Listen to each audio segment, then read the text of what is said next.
Philippine President Duterte says he used to be gay. This is SpeakUP. Stay tuned for more details and headlines. This is the weekly trending news in the Philippines.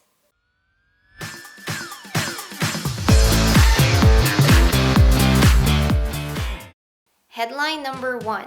Philippine President Duterte says he used to be gay. Number 2. Students to plant 10 trees according to Philippine law. Number 3. Also breaking, Senate approves higher taxes on cigarettes. Number 4. Imported pork meatballs from China intercepted. Number 5. Philippine Bureau of Immigration cancels working visas. Number 6. South Korea to relax visa requirements for Filipinos. And number 7.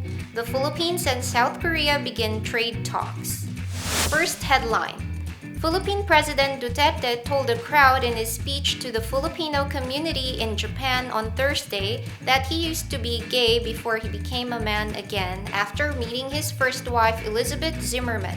He accused his political opponent and vocal critic Senator Antonio Trillanes IV of being gay and said he could sense he himself was also a bit gay while married to his ex-wife Elizabeth.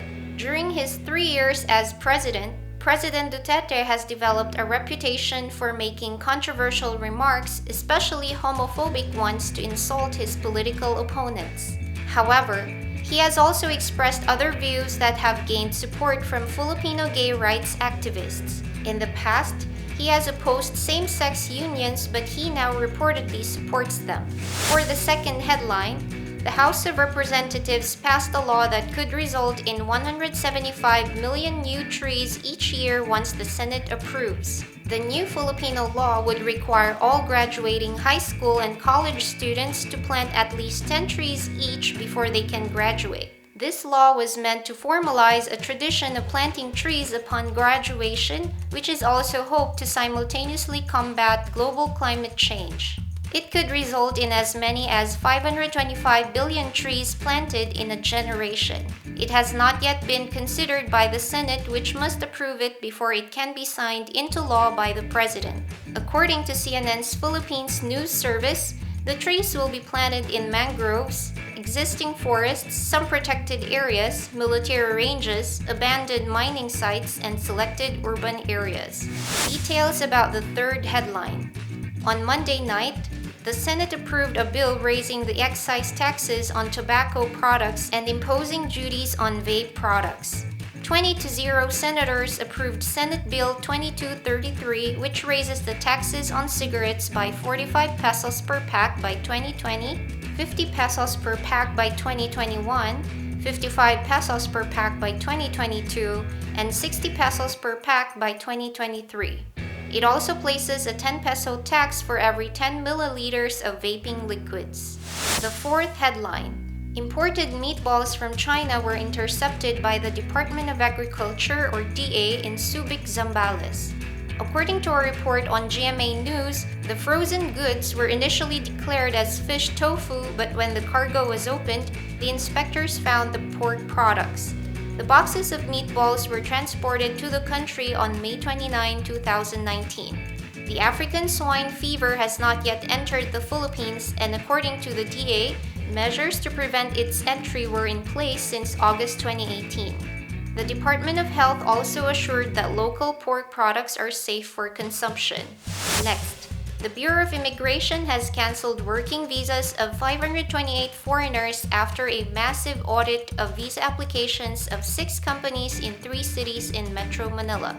It was discovered that the companies petitioned the foreign workers by submitting fake alien employment permits, a kind of permit which is a Labor Department-issued permit important for work visa applications. The cancellation of the visas was due to misrepresentation and fraud, a violation of the Philippine Immigration Act, and it involved 259 Indians, 230 Chinese, 14 Koreans, 11 Japanese, 5 Taiwanese, 3 Vietnamese, a German, a Burmese, a Nigerian, a Nepalese, a Sudanese, and a Yemeni. They will be expelled from the Philippines and blacklisted from re-entering. And for headline number 6, Filipinos hoping to visit South Korea can expect an easier route since visa requirements and the application process have been eased, according to South Korea's envoy to the Philippines on Sunday. South Korean Ambassador Han Dong-man said they are simplifying the process of visa applications to encourage more Filipinos to visit South Korea. In 2018, 500,000 Filipinos visited Korea. Han said that visa applications can now be coursed through travel agencies to reduce the lines at the South Korean embassy. The embassy now allows for express visa processing for urgent visa requests. The volume of documents needed has also been decreased. At the same time, Han said South Korea will work to increase the amount of trade and visitors from Korea to the Philippines up to 2 million arrivals this year. Koreans have topped the list of foreign tourists arriving in the Philippines for the past 10 years, Han said. And for today's final headline, on Monday, trade talks between the Philippines and South Korea started and the future of a bilateral free trade agreement in Seoul was discussed. Korean Trade Minister Yoo Myung-hee and Trade Secretary Ramon Lopez agreed to officially launch the negotiations toward a bilateral free trade accord that would cover the removal of impediments to trade and creation of more business and investment opportunities. Aside from Philippine agricultural products, the Philippines is expected to push for concessions on electric vehicles. The two ministers expressed enthusiasm on the FTA providing for a very strong foundation towards building not only closer but also a strategic partnership between South Korea and the Philippines. And that is the weekly trending news for today. Thank you for watching. Have a good day.